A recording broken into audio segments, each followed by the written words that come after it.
The pharmacy lock snapped under her trembling hands. Cold metal vials pressed against her palms as she shoved them deep into her coat. Emma's face flashed behind her eyes, pale and gasping in her hospital bed 3 floors above. A shadow fell across the doorway. She froze. Dr. Nathaniel Cross stood there, surgical scrubs still spotted with someone else's emergency. His jaw was set hard, but his eyes held something dangerous, something that wasn't anger. He moved closer, and her heart slammed against her ribs. When he spoke, his voice was low and deliberate. "I'll help you, but there's a price. Don't leave before the ending, and tell me in the comments where this story found you. Hit subscribe on White Coat Tales, where every patient has a past and every choice has a cost. Let's continue." The pharmacy smelled like antiseptic and desperation. Claire's fingers trembled around the stolen vials in her coat pockets, cold glass pressing into her ribs with every shallow breath. Dr. Cross hadn't moved from the doorway, just stood there watching her with those dark eyes that should have been calling security but weren't.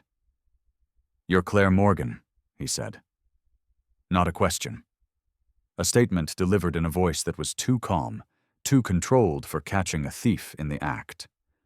Her throat closed. He knew her name, knew who she was. Former surgical nurse, the woman whose license had been suspended after one mistake during a code blue, the mother who couldn't afford insurance when her daughter got sick. "I can explain," she started, but the words died when he stepped closer. The space between them evaporated. He was tall enough that she had to tilt her head back to meet his eyes, close enough that she could see the faint shadow of exhaustion beneath them. His scrubs still carried dark spots she recognized as blood. Fresh. He'd come straight from surgery. "Your daughter. Type 1 diabetes. 9 years old." His voice dropped lower. "How long has she been without proper treatment?" Claire's chest constricted. 3 weeks since the last prescription ran out. Emma's face flashed behind her eyes, pale and sweating, small body struggling to regulate what it couldn't control. The numbers haunted her. $200 per vial. Emma needed 4 per month. Money Claire would never have. "She can't wait much longer," Claire whispered. "The doctors say days, maybe a week." Cross's jaw tightened. He moved past her to the pharmacy counter, his shoulder brushing hers, and for a moment she thought he was reaching for the phone. Instead, his fingers drummed against the laminate surface. Thinking. Calculating. "I need a nurse," he said finally. "Someone off the books." Claire's pulse hammered. "I don't understand." He turned to face her fully. His presence filled the small room, made the air feel thin. "I run a clinic. Private. For people who can't access care through traditional channels. Undocumented immigrants, uninsured patients, people the system has abandoned. That's illegal." "Yes."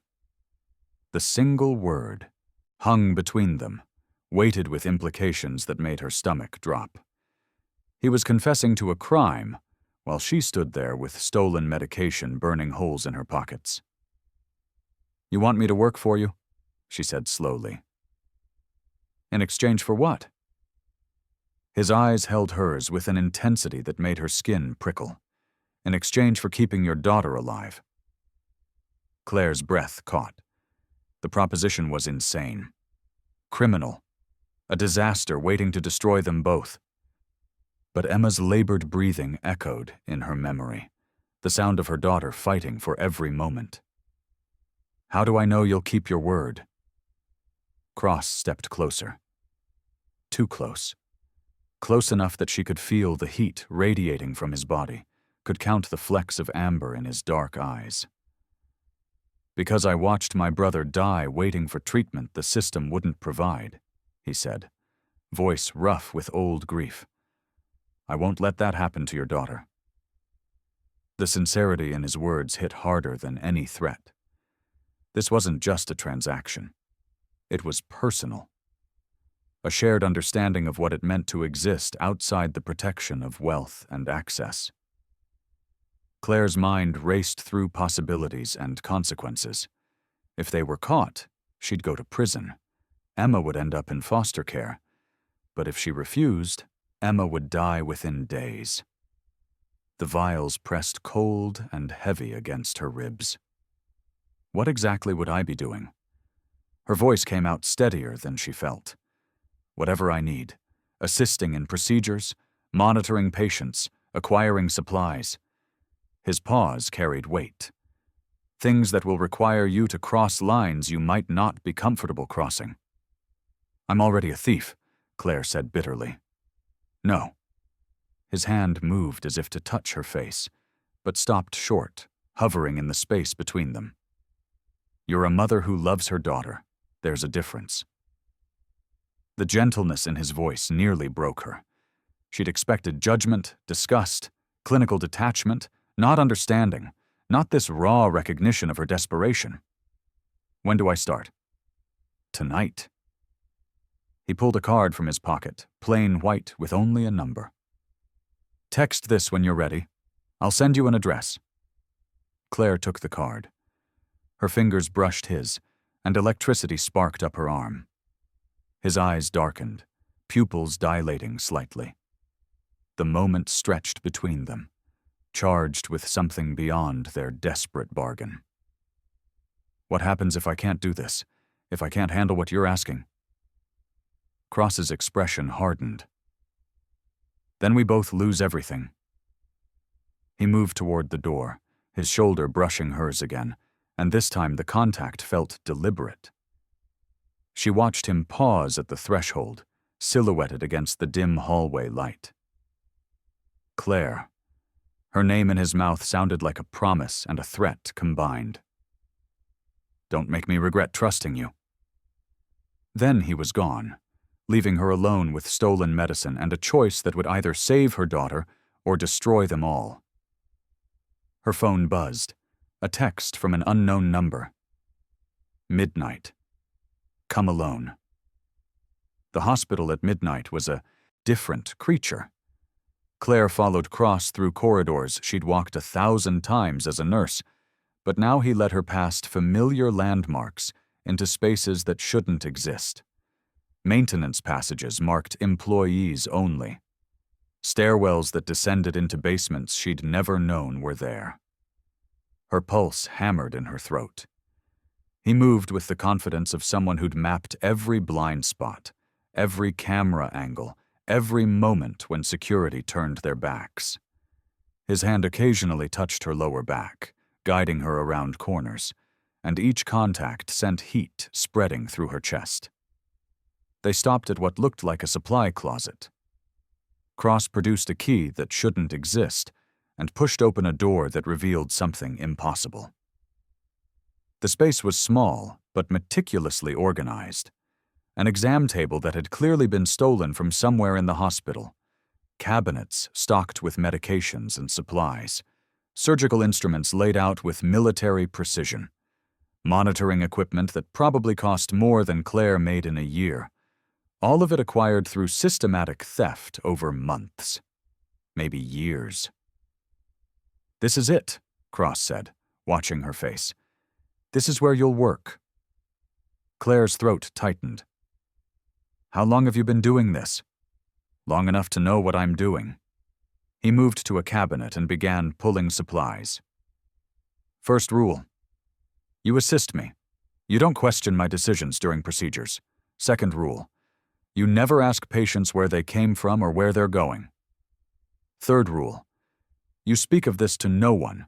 Not friends, not family. No one. And if I break the rules? His eyes met hers with an intensity that stole her breath.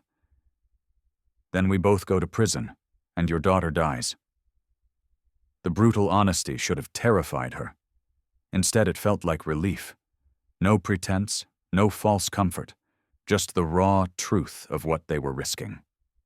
A soft knock interrupted the moment. Cross moved to the door and opened it barely wide enough to see through. Rapid Spanish followed. He responded in the same language, fluid and natural, then opened the door wider. The man who entered was young, maybe 25, cradling his right arm against his chest. Even through his jacket, Claire could see the unnatural angle. Compound fracture. His face was gray with pain and fear. Cross guided him to the exam table with gentle efficiency. Claire's training kicked in before conscious thought.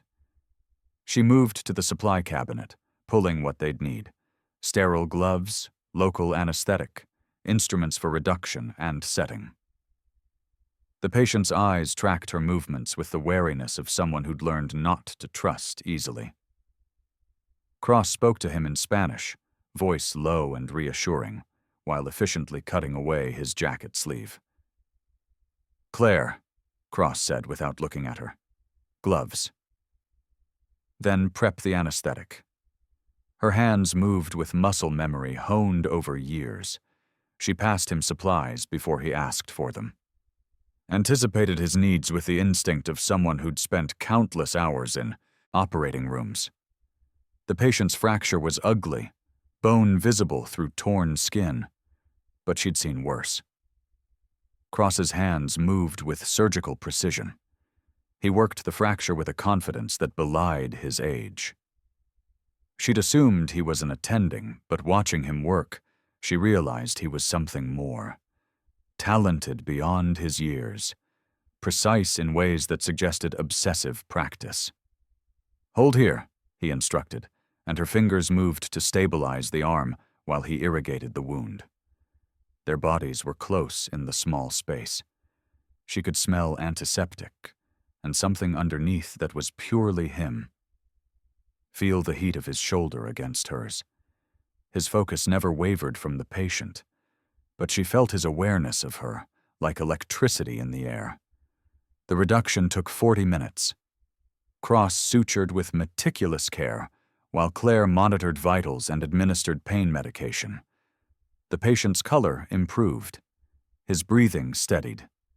By the time Cross finished bandaging, the man looked almost peaceful. More Spanish, instructions for care, warning signs to watch for. The patient nodded, eyes bright with gratitude that needed no translation. He pressed money into Cross's hand, but Cross refused, pressing it back. The gesture said everything about why he was doing this. After the patient left, silence filled the small space. Claire's hands shook as she stripped off her gloves, adrenaline crash hitting hard. "You did well," Cross said quietly. She looked up to find him watching her. His gaze traced her face, dropped to her throat where her pulse hammered visibly, traveled down to her hands. The attention felt physical, intimate in ways that had nothing to do with the work they'd just done. "Same time tomorrow night," he said, voice rougher than before. Claire nodded, not trusting her voice. He moved past her to retrieve a paper bag from beneath the exam table. The insulin for Emma. He held it out, and their fingers brushed as she took it. The contact lasted a beat too long. "Thank you," she managed. His jaw tightened. "Don't thank me yet." He led her back through the maze of corridors to the parking garage. Dawn was breaking, pink light bleeding across the horizon. Claire's entire body hummed with exhaustion and something darker she couldn't name. At her car, Cross touched her wrist, just his fingertips against her pulse point. The touch burned. "Tomorrow," he said. "Don't be late." Claire drove home as the city woke around her. Her hands gripped the steering wheel too tight. The insulin sat in the passenger seat like evidence of a crime she'd already committed. In her rearview mirror, she watched the hospital disappear. She'd crossed a line tonight. Stepped into shadows she couldn't uncross back from. And the terrifying part was how right it had felt. The morning light in Emma's hospital room felt like absolution. Claire sat beside her daughter's bed and watched color bloom in cheeks that had been gray for weeks. Emma's glucose levels were stabilizing. Her energy was returning. She'd smiled that morning. Actually smiled. A nurse Claire used to work with stopped in the doorway. Sarah Chen, who'd trained beside her 5 years ago. Her expression carried the careful sympathy reserved for the fallen. "It's good to see Emma improving," Sarah said, "however you're managing it." The words held weight Claire couldn't acknowledge. She forced a smile, and Sarah moved on, leaving behind the ghost of suspicion. This was her daylight world. Bright, sterile, safe. A place where she was just another struggling mother watching her daughter fight for survival. Where former colleagues offered sympathetic smiles and careful distance. Where no one asked how she was affording medication that cost more than her rent. Then night fell, and everything changed. Claire slipped through the hospital's hidden passages with growing confidence. She knew which cameras to avoid now, which maintenance doors stayed unlocked, which security guards were too bored to notice shadows moving through forgotten corridors. Cross was already in the clinic when she arrived. His surgical scrubs were fresh, but his eyes carried the exhaustion of someone who'd been awake for 30 hours straight. He looked up when she entered, and something flickered in his expression. Relief, maybe, or recognition of a different kind. "Busy night," he said. "We have 3 patients coming. The first was a woman with an infection from a botched abortion. The second was a teenager with a knife wound he refused to explain. The third was a man whose diabetes had gone untreated so long his foot was turning necrotic." Claire worked beside Cross with hands that grew steadier each night, learning to anticipate his needs, to read the subtle shifts in his expression that indicated concern or focus or grim determination. He never explained where the patients came from, never asked them questions beyond what was medically necessary, but Claire watched how he touched them. Gentle despite the clinical efficiency. How he spoke in Spanish and Mandarin and what might have been Tagalog, his voice carrying reassurance that transcended language barriers. Between the second and third patient, in a quiet moment while they restocked supplies, Cross asked about her past. "How did you lose your license?" The question should have felt invasive. Instead, it felt like an invitation. Claire found herself talking about the code blue that went wrong, the patient who died despite everything she did right, the board that decided someone needed to be blamed, and she was convenient. How her fiancé, Emma's father, had disappeared 6 months later when the medical bills started mounting, and their life stopped looking like the future he'd imagined. Cross listened with an intensity that made her skin prickle, like he was memorizing every word, every inflection. When she finished, silence stretched between them. "I had a brother," he said finally. His voice carried a roughness she hadn't heard before. "He needed a kidney transplant. We were on the list for 2 years. By the time a match came up, he was too weak for surgery. The system killed him as surely as if they'd put a gun to his head." Claire's throat tightened. "I'm sorry. Don't be." His jaw clenched. "Be angry. The system is designed to let people like him die. People like your daughter. It values profit over human life and calls it health care." The bitterness in his words resonated with something deep in Claire's chest. This wasn't just about medicine for him. It was personal. A mission born from grief and rage channeled into saving people the system had abandoned. "Is that why you do this?" She gestured at the clinic around them.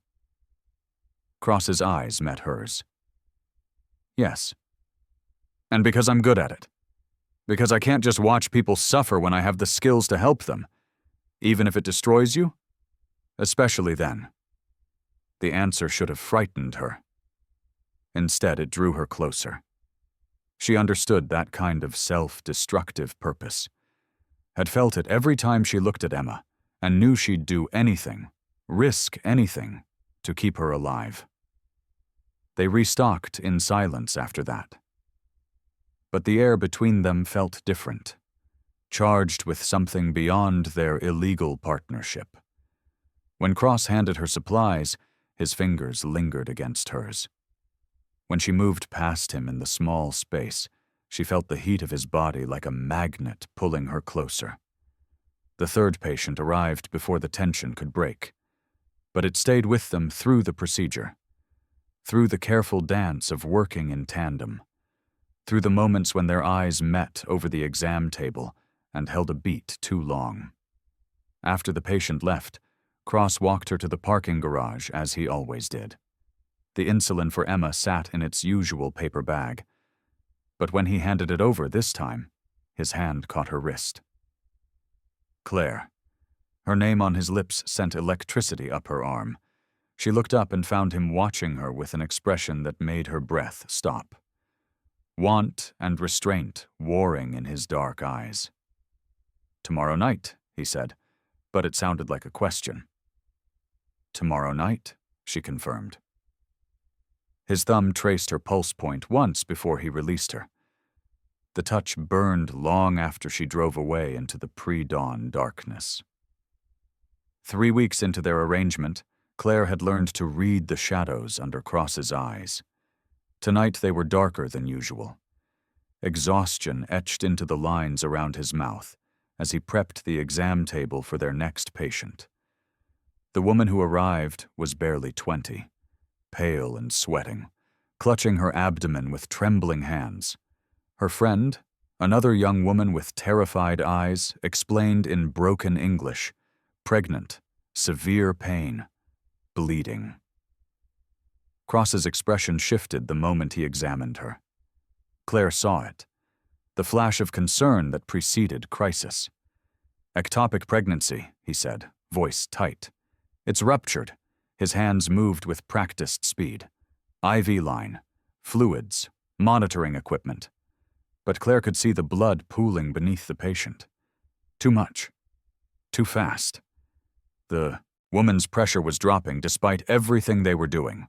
Cross's jaw clenched. His hands worked faster. Suction. Clamps. Desperate attempts to find the source and stop the hemorrhage. But the bleeding wouldn't stop.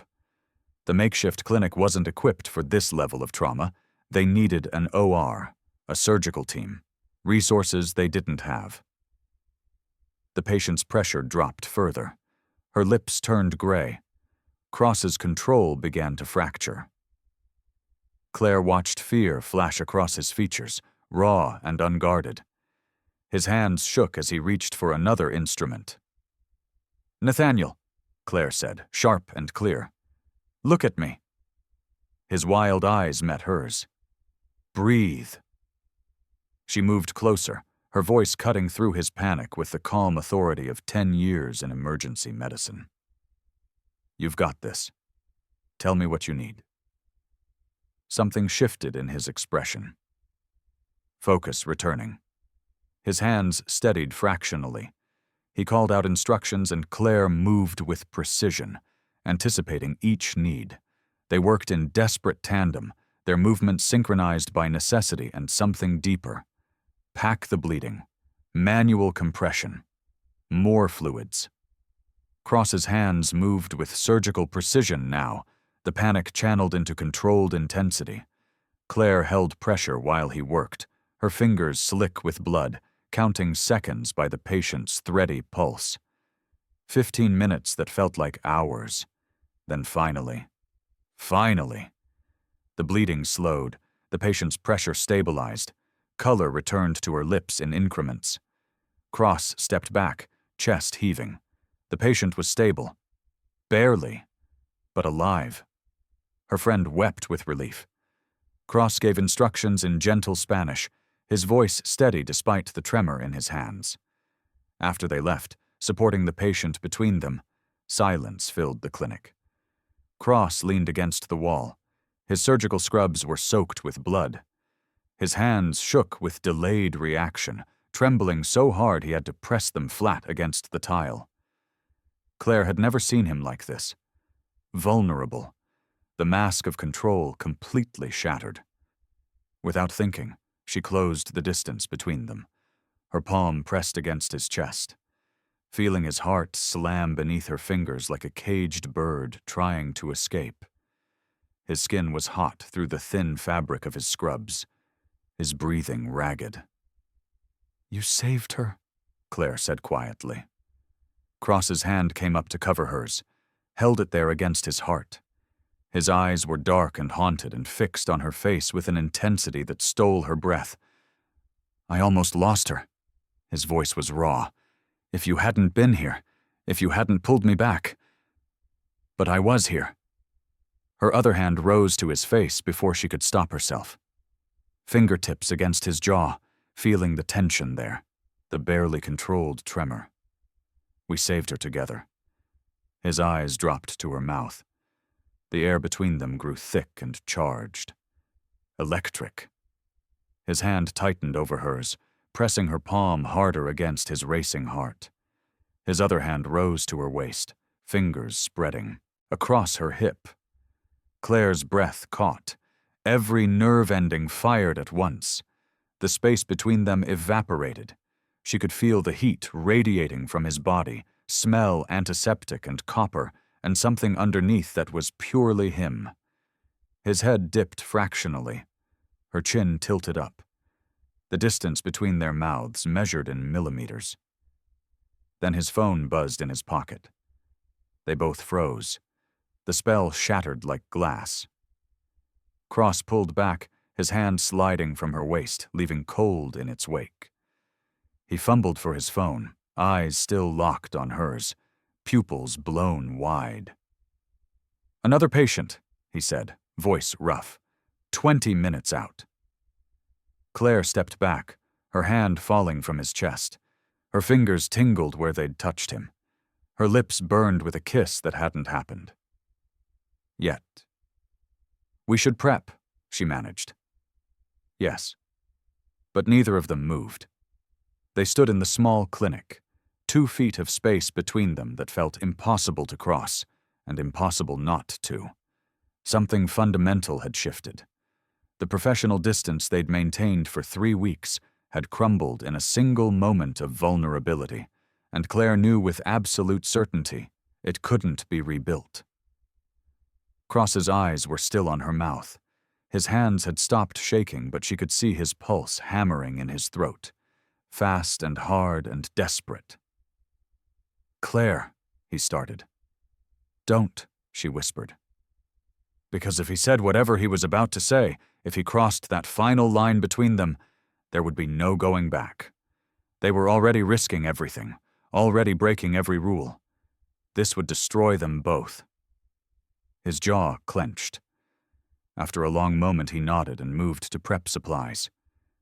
But his movements were different now. Softer. More careful. When he handed her gloves, their fingers brushed, and neither pulled away.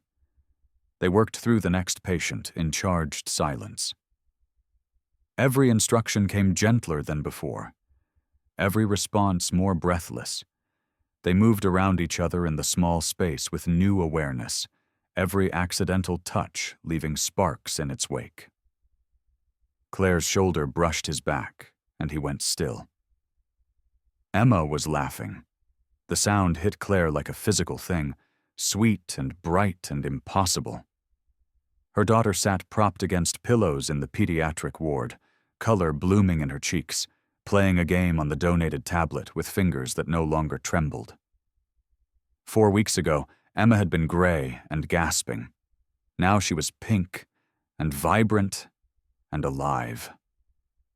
"Mom," Emma said without looking up from her game, "where does the medicine come from?" Claire's throat tightened. "What do you mean, baby? We don't see Dr. Reeves anymore. We don't go to the pharmacy." Emma's eyes lifted, dark and too perceptive for 9 years old. "But I'm getting better. So where's it coming from?" The lies came easier now. That was the terrifying part. A friend at the hospital is helping us. Someone who understands our situation. What friend? Just someone kind? Claire smoothed Emma's hair, hating herself. Don't worry about it, okay? You just focus on getting stronger. Emma's gaze held hers for a beat too long, the knowing look of a child who'd learned to read her mother's evasions. But she nodded and returned to her game, letting Claire off the hook she'd impaled herself on. That afternoon, the door opened and Dr. Cross walked in. Claire's breath stopped. She'd never seen him in daylight, never seen him in his official role, wearing the white coat that proclaimed him a respected attending physician instead of a criminal running an underground clinic. He looked different, polished, professional, the kind of doctor patients trusted instinctively. Emma Morgan, he said, reading her chart with a smile that transformed his usually serious face. I hear you're doing much better. Emma brightened immediately. Are you a real doctor? The most real kind? He moved to her bedside with easy confidence, checking her vitals with practiced efficiency. Mind if I take a look? He examined Emma with genuine care, asking questions that made her giggle, explaining what he was doing in terms a 9-year-old could understand. Through the window, Claire saw other nurses watching. Appreciative glances, whispered comments. Dr. Cross was apparently popular among the staff. You're doing great, he told Emma. Keep up the good work. After he left, Emma turned to Claire with shining eyes. He has kind eyes. Did you see? Really kind. Claire's stomach twisted. Yes, baby. I saw. That night in the shadow clinic, Cross mentioned the visit while prepping supplies. Your daughter's remarkable. Reminds me of my brother at that age. Same spirit. The personal revelation hung between them in the small space. Claire's hand stilled on the instruments she was organizing. Thank you for seeing her, for making her smile. She needed to smile. Cross's voice was quiet. Children shouldn't have to be that sick. The weight of what they were doing pressed down on Claire. The lies she told Emma, the laws they broke, the line between their professional arrangement and something infinitely more complicated that blurred further each night. They worked through 2 patients in charged silence, a man with pneumonia, a woman with a laceration that needed sutures.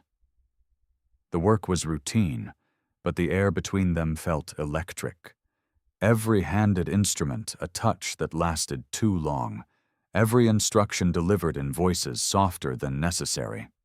After the last patient left, Cross walked her to the parking garage as always. But this time he didn't just hand over the insulin and leave. He turned to face her fully in the shadows between overhead lights. What you did the other night, he said, during the crisis. You kept me steady when I was losing control. We're partners. Claire's voice came out breathless. That's what partners do. His hand rose slowly, giving her time to pull away. His thumb brushed her cheekbone with devastating gentleness. Partners. The word held weight beyond its definition. Claire's breath stopped. Her skin burned where he touched her. His eyes were dark and intense, searching her face like he was trying to memorize every detail. Nathaniel, she whispered. His name on her lips seemed to break something in him. He stepped closer, his other hand rising to frame her face. His thumb traced her lower lip, and Claire's knees went weak. Then headlights swept across them. They sprang apart like guilty teenagers. A security patrol car rolled past, the guard barely glancing their direction. But the moment shattered. Cross's hands dropped. He stepped back, putting professional distance between them even as his eyes stayed locked on hers. Tomorrow night, he said, voice rough. Claire nodded, not trusting her voice. She got in her car with trembling hands and watched him disappear back into the hospital's shadows. The drive home felt surreal. Her lips still tingled where his thumb had traced them. Her face burned where he'd held her. Emma's words echoed in her mind. Kind eyes. But what Emma didn't know, what no one knew, was how those kind eyes looked at Claire in the darkness. How they dropped to her mouth with barely restrained hunger. How they promised things that would destroy them both if they ever stopped pretending this was just a professional arrangement. Claire pulled into her apartment complex as dawn broke. Emma would wake soon, asking careful questions Claire would deflect with careful lies. The daylight world where everything was normal and safe. But tonight, she'd return to the shadows. To Cross, and the dangerous thing growing between them that neither could name and neither could stop. The announcement came during morning rounds, hospital administration gathering staff in the main conference room with expressions that promised trouble. Claire stood near the back, her heart already racing before anyone spoke. Comprehensive inventory audit, the operations director announced. We've identified significant discrepancies in pharmaceutical supplies over the past 6 months. Security will be reviewing all access logs and surveillance footage. The room buzzed with concerned murmurs. Claire's blood turned to ice. Her hands started shaking before she could control them. 6 months. That covered everything. Every vial she'd taken, every supply Cross had stolen, every patient they'd treated in the shadows. The audit would start immediately, department by department. Pharmacy records would be reviewed within the week. Claire barely heard the rest. The walls closed in. Her vision tunneled. Emma's face flashed behind her eyes, pink-cheeked and laughing this morning, alive because of medication that would show up as theft in 72 hours. She made it to a supply closet before her legs gave out.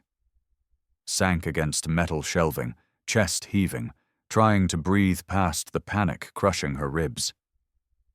The door opened. Cross filled the doorway. He took one look at her face and locked the door behind him. Claire, his voice cut through her spiraling thoughts. Look at me. She couldn't do anything but shake as reality crashed over her. They were going to lose everything. She was going to prison. Emma was going to foster care. All of it for nothing. Cross moved fast.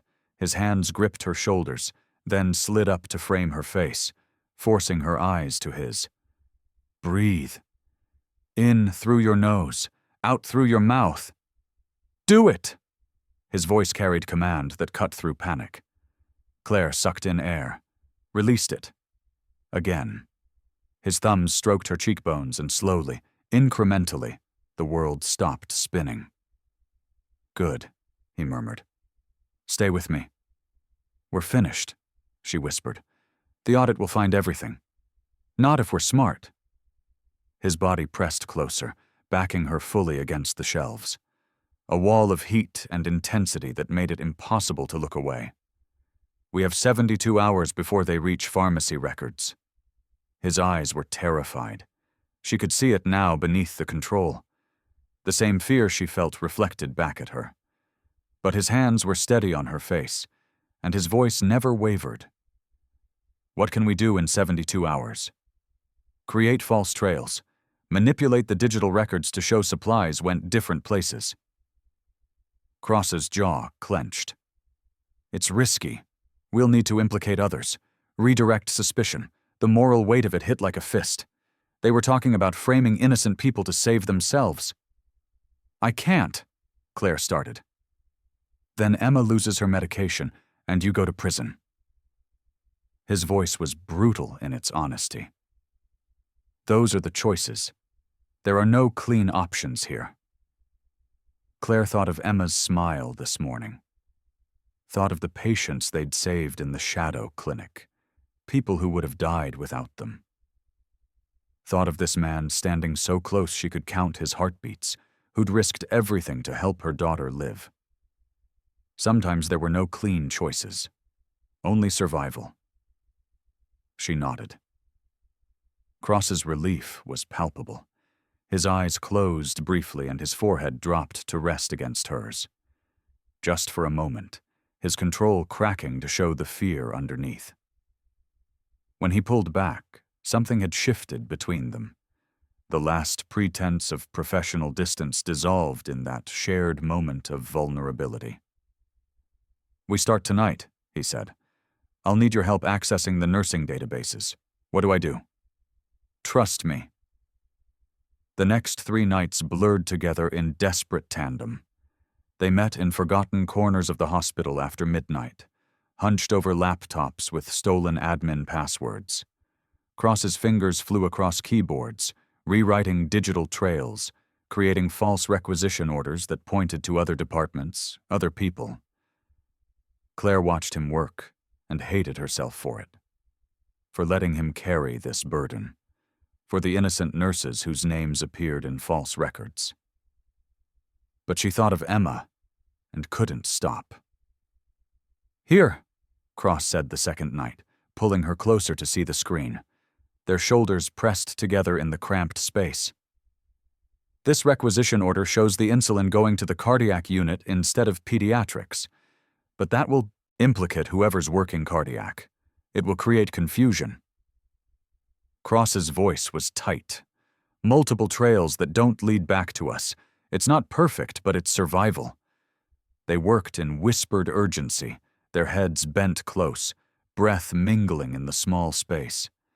Every conversation felt like conspiracy and intimacy combined. His hand would brush her back when he reached past her. Her fingers would graze his when passing devices. The proximity was necessary, but it felt like something more. On the 3rd night, exhausted and wired on adrenaline, Claire made a mistake in the coding. Cross caught it before she could save. His hand covered hers on the keyboard. "Careful," he murmured.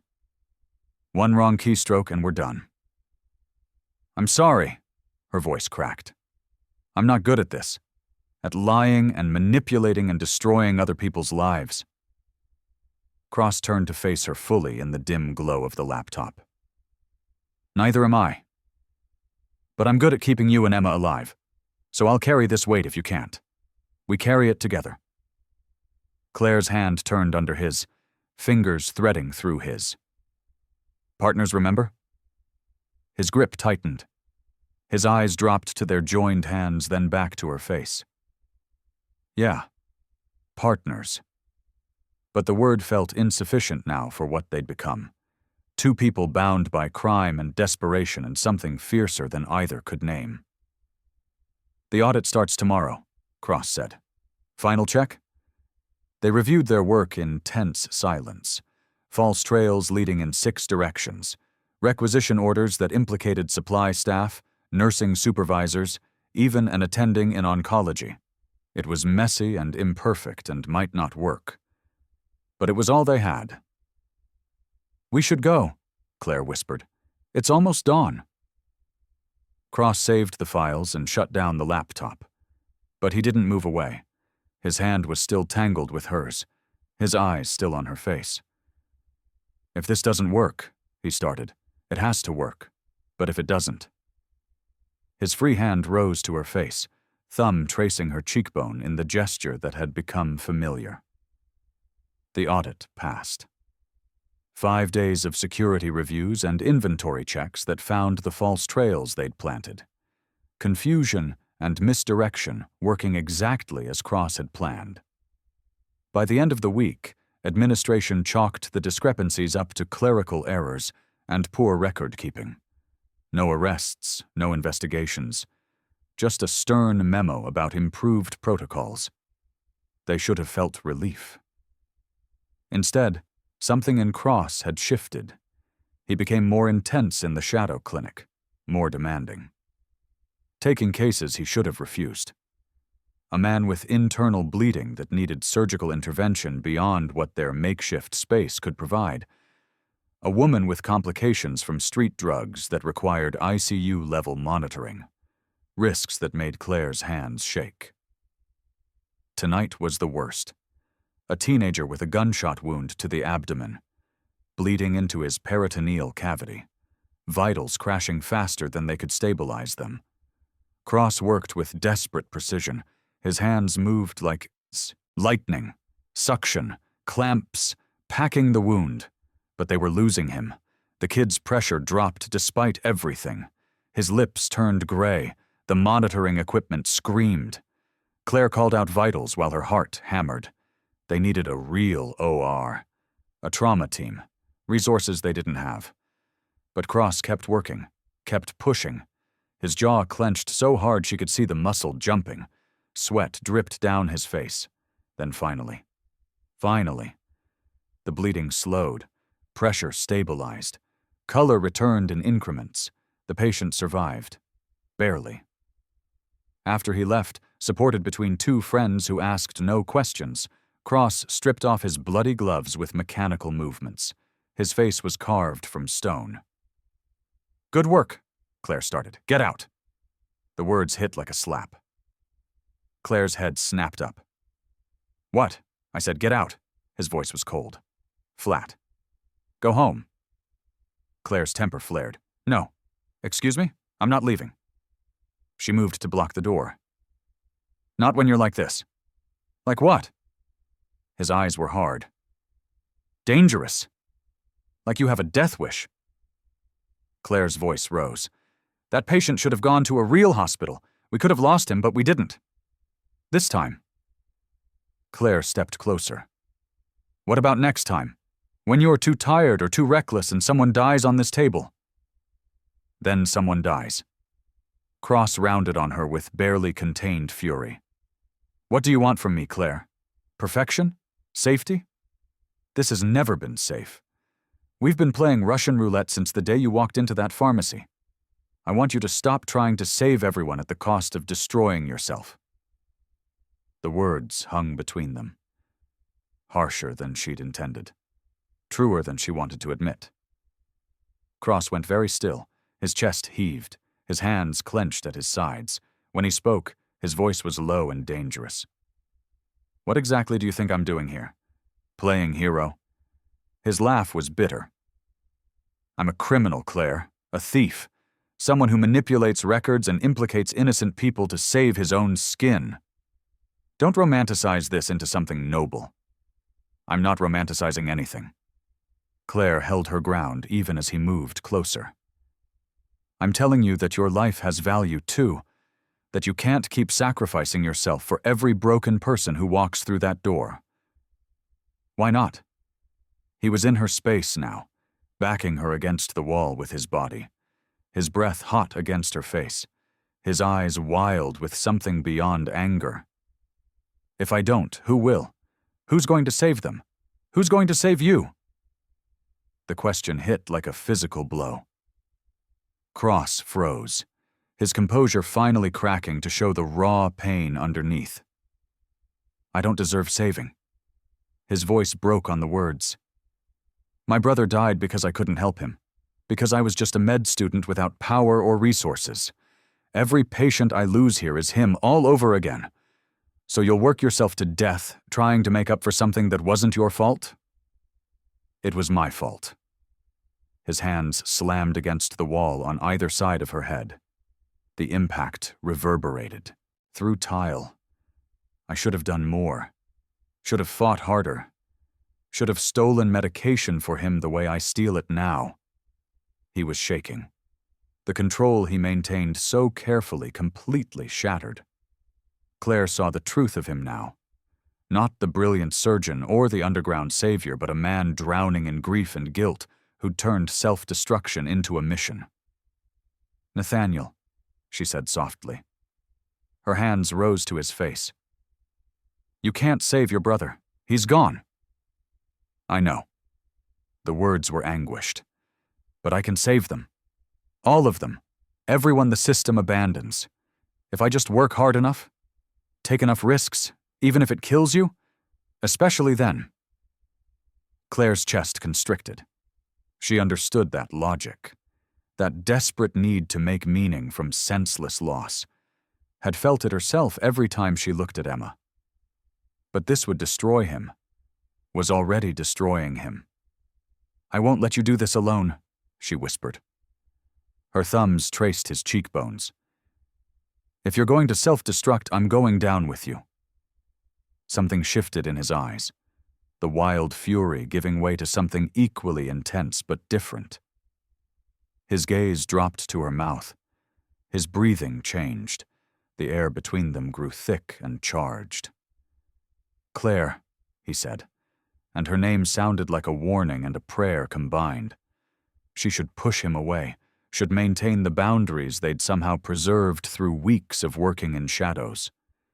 Should remember that this was a professional arrangement, and nothing more. Instead, her fingers curled into his scrubs and pulled him closer. The kiss was inevitable. Weeks of tension exploding in desperate hunger. His mouth crashed against hers with bruising intensity, her back pressed hard against cold tile. His hands slid into her hair, angling her head to deepen the kiss. She gasped, and he swallowed the sound. It tasted like confession and damnation combined, like crossing a line they could never uncross. His tongue swept against hers, and rational thought dissolved. There was only this. His body pressed against hers, his hands in her hair. The desperate way he kissed her like she was oxygen, and he was drowning. Claire's hands roamed his back, feeling muscle and heat through thin scrubs. He groaned against her mouth, and the sound sent fire through her veins. His hips pressed against hers, and she felt exactly how much he wanted this. "We can't," she gasped when he moved to her throat. His teeth scraped her pulse point, and her knees went weak. "Why not?" His voice was rough. "Wrecked. We've already crossed every other line." His mouth found hers again, and Claire stopped thinking entirely. Morning came harsh and fluorescent. Claire stood at Emma's bedside in the pediatric ward, checking her daughter's glucose levels while exhaustion pulled at her bones. She hadn't slept. Her lips still felt swollen from his mouth. Her skin still burned where his hands had been. She couldn't think about it. Wouldn't think about it in the bright safety of daylight. Emma stirred awake, smiling up at her with pink cheeks and clear eyes. "Mom, you look tired. Just a long night, baby." Claire smoothed her daughter's hair with hands that had been tangled in Cross's scrubs hours ago. "How are you feeling?" "Good, really good." 3 floors above, Cross made his official rounds. White coat pristine, expression professionally neutral, playing the role of respected attending physician while Claire tried to pretend her world hadn't tilted on its axis. Their paths crossed in a hallway near the nurses' station. Claire was reviewing charts. Cross was conferring with a resident about a surgical case. Their eyes met for half a second across the bustling corridor. The look he gave her was incendiary, dark and hungry and remembering. Heat flooded Claire's face. Her fingers trembled on the chart she held. Then he looked away, and the moment passed. But her pulse hammered in her throat for the next hour. Everything had changed. The air felt different. Her skin felt different. Every nerve ending alive and hyper-aware of his presence somewhere in the building. That night in the shadow clinic, they were achingly careful with each other. Professional distance restored, but paper thin. Claire arrived first, already prepping supplies when Cross entered. Their eyes met and held. The silence stretched taut between them. "We have a patient coming," Cross said finally. His voice was rougher than usual. "ETA 10 minutes. Claire nodded. "What's the case? Complications from a self-induced procedure." He moved to the exam table, putting distance between them. "Teenager. Likely significant trauma." When the patient arrived, Claire understood why Cross's voice had been so tight. The girl was 16 at most, pale and terrified, bleeding heavily from an attempted abortion performed with household items. The damage was extensive. Cross worked with fierce concentration, his hands steady despite the complexity. Claire assisted with the focused efficiency of someone channeling turbulent emotions into saving a life. They moved in practiced tandem, anticipating each other's needs, communicating in the shorthand they'd developed over weeks. The procedure took hours. Careful repair work, monitoring for infection and internal bleeding. The girl cried silently through it all.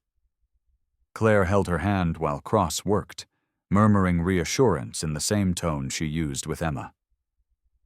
Afterward, with the patient sleeping peacefully in their makeshift recovery area, exhaustion crashed over both of them.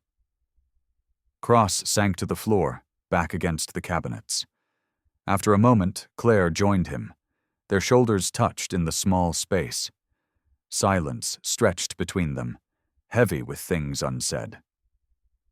"The first time I stole medication," Cross said finally, "I threw up afterward, stood in a bathroom stall and emptied my stomach from sheer terror." Claire turned to look at him. His profile was shadowed in the dim light. Strong jaw, exhausted eyes. "When was that?" "2 years ago, right after my brother died."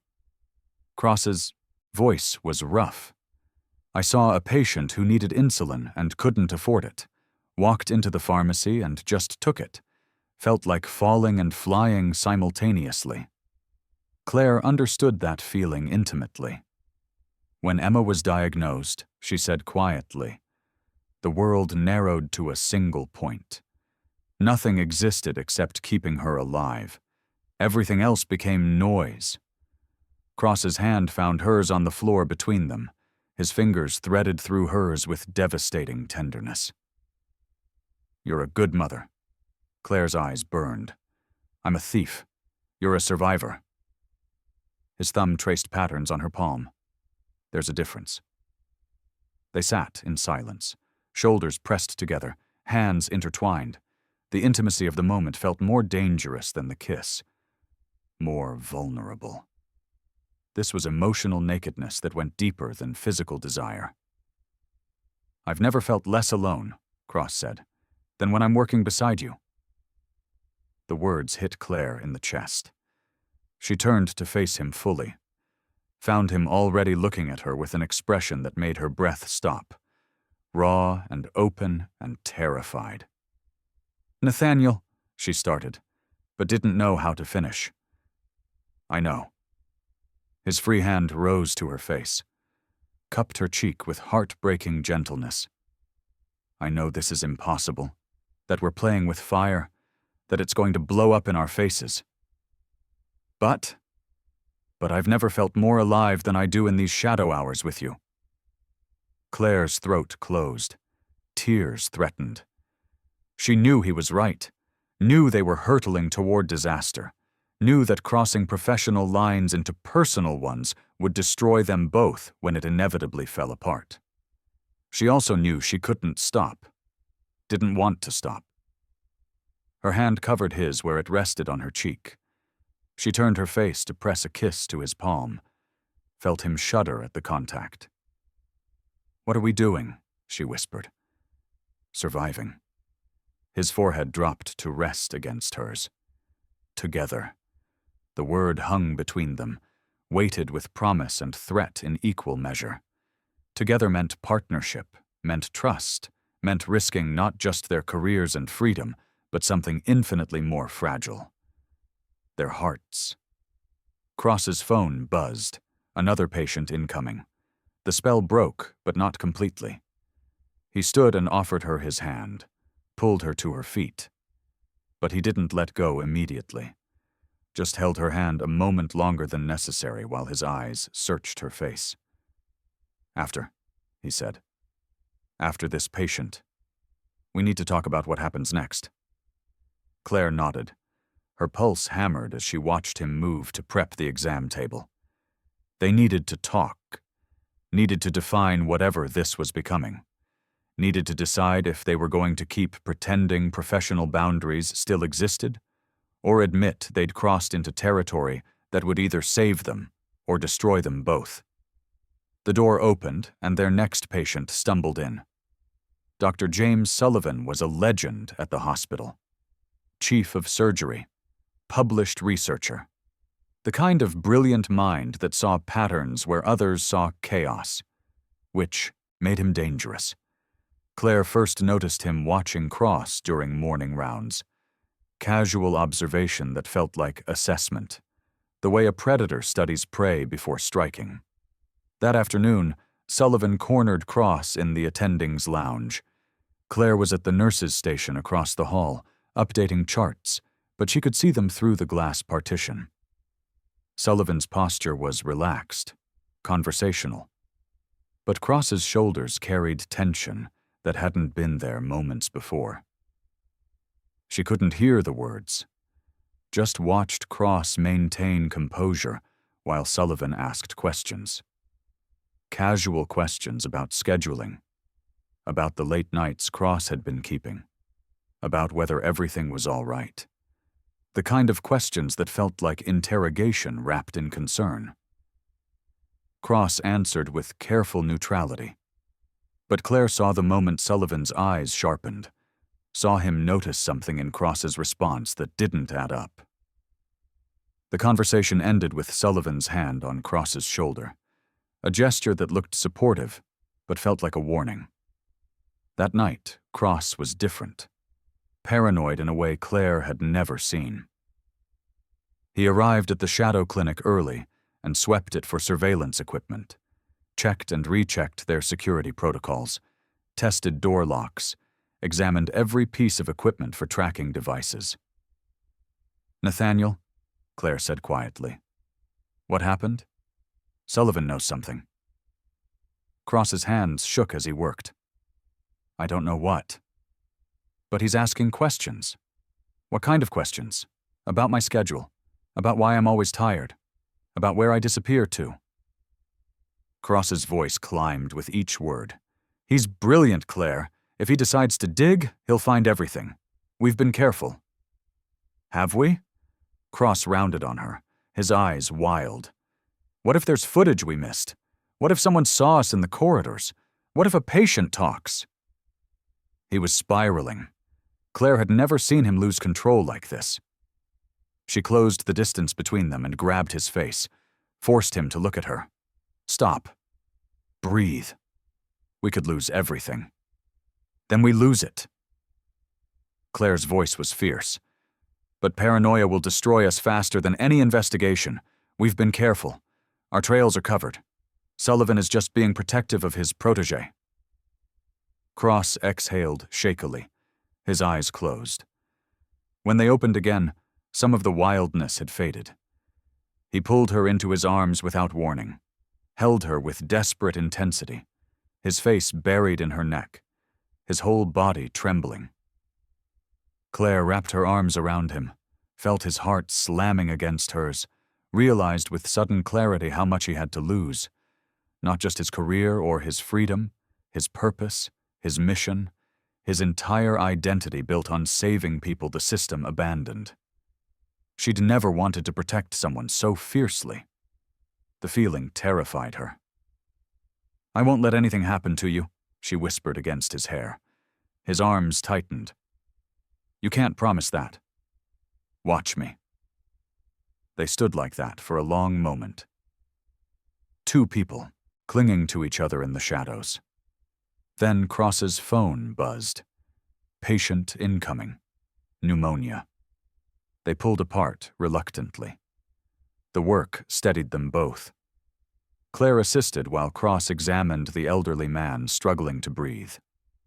They'd set up in a legitimate supply room tonight, using actual hospital resources under the guise of treating a patient who'd walked in through official channels. It was riskier but necessary, given Cross's paranoia about the shadow clinic. They were administering antibiotics when a shadow fell across the doorway. Claire's blood turned to ice. Dr. Sullivan stood there, observing them with those sharp, assessing eyes.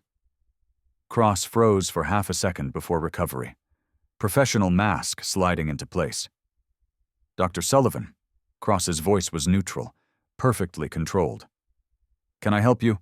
Just making rounds." Sullivan's gaze moved between them, taking in their proximity, The supplies. The patient. Noticed you were working late again. Patient came in with severe respiratory distress. Cross gestured to the man on the exam table. Couldn't wait until morning. Of course. Sullivan nodded slowly. His eyes lingered on Claire. Ms. Morgan, good to see you assisting. Your skills are clearly still sharp despite the license suspension. The words felt weighted, deliberate. Claire's throat tightened, but she managed a professional smile. Thank you, Dr. Sullivan. Silence stretched. Sullivan's gaze moved between them again, reading something in the air that made Claire's pulse hammer. Then he nodded once more and left without another word. The moment he disappeared, Claire and Cross exchanged loaded glances. Was it coincidence? Had Sullivan just happened to be making rounds? Or was he watching them deliberately? Had he seen something that triggered suspicion? They couldn't know. The uncertainty followed them through the rest of the patient's treatment like a ghost. Every footstep in the corridor made them tense. Every shadow in the doorway felt like threat. After the patient left, Cross leaned against the wall, his face gray. He knows. You don't know that. He knows. Cross's voice was hollow, or he suspects. Either way, we're finished. Claire wanted to argue, wanted to promise everything would be fine. But she'd seen Sullivan's eyes, the way he'd assessed them, the deliberate mention of her suspended license. They were being watched now, and they both knew it. Claire's phone rang at 6 a.m. The pediatric ward. Her blood turned cold before she even answered. Emma's glucose had crashed, dangerously low despite the insulin regimen that had been working for weeks. By the time Claire arrived, her daughter's room was chaos, nurses moving with urgent efficiency. Dr. Reeves, the endocrinologist, ordering tests with a grave expression that made Claire's stomach drop. What's happening? Claire pushed past the nurses to Emma's bedside. Her daughter looked gray again, sweating, trembling. We're not sure. Dr. Reeves didn't look up from the chart. Her levels are unstable despite consistent dosing. We need to run comprehensive tests. But she was doing so well.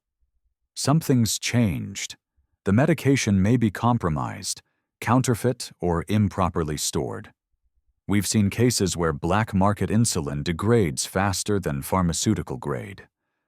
The words hit like physical blows.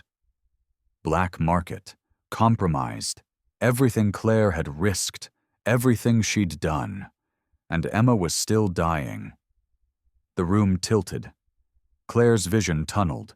She made it to the stairwell before her legs gave out, sank onto concrete steps with her head between her knees, trying to breathe past the panic crushing her chest.